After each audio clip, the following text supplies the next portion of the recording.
നാട്ടിൻ പുറത്ത് ഡെവലപ്മെന്റ് ഒന്നുമില്ലാത്തടത്ത് സ്ഥലം വാങ്ങിച്ചിട്ട് വിൽക്കുമ്പോൾ വിചാരിച്ച വില പോലും കിട്ടുന്നില്ല എങ്കിൽ നിങ്ങൾ ഒരിക്കലും റിയൽ എസ്റ്റേറ്റിനെ കുറ്റം പറയരുത്. ഒരു ഭൂമി വിൽക്കുമ്പോൾ നിങ്ങൾ ചെക്ക് ചെയ്യേണ്ട കാര്യങ്ങൾ ചെയ്യാത്തത് കൊണ്ടാണ് നിങ്ങളുടെ ഭൂമിയിൽ വിൽക്കാൻ ബുദ്ധിമുട്ട് വരുന്നതും പ്രതീക്ഷിച്ച വില കിട്ടാത്തതും. അല്ലാതെ റിയൽ എസ്റ്റേറ്റ് ഡൗൺ ആയതുകൊണ്ടോ റിയൽ എസ്റ്റേറ്റ് ലാഭം ഇല്ലാത്തത് കൊണ്ടോ അല്ല. റിയൽ എസ്റ്റേറ്റിൽ മികച്ച ലാഭം ലഭിക്കണമെങ്കിൽ നിങ്ങൾ ഡെവലപ്മെന്റ് ഉണ്ടാകുന്ന ലൊക്കേഷനിൽ മാത്രമേ ഇൻവെസ്റ്റ് ചെയ്യാൻ പാടുള്ളൂ.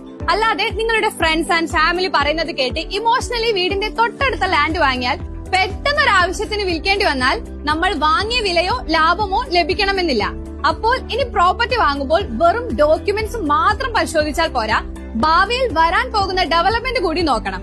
ഇല്ലെങ്കിൽ നിങ്ങളുടെ ജീവിതകാല സമ്പാദ്യം ലാഭകരമാകില്ല. എക്സ്പെർട്ട് റിയൽ എസ്റ്റേറ്റ് ഇൻവെസ്റ്റ്മെന്റ് ഗൈഡൻസിന് 5000+ പ്രോപ്പർട്ടീസ് കൺസൾട്ട് ചെയ്തിട്ടുള്ള most leading real estate marketing and consulting കമ്പനിയായ പ്രോപ്പർട്ടി ടീമിനെ കോൺടാക്ട് ചെയ്യാവുന്നതാണ്. കൂടുതൽ വിവരങ്ങൾക്ക് പ്രോപ്പർട്ടി ആപ്പ് ഡൗൺലോഡ് ചെയ്യൂ.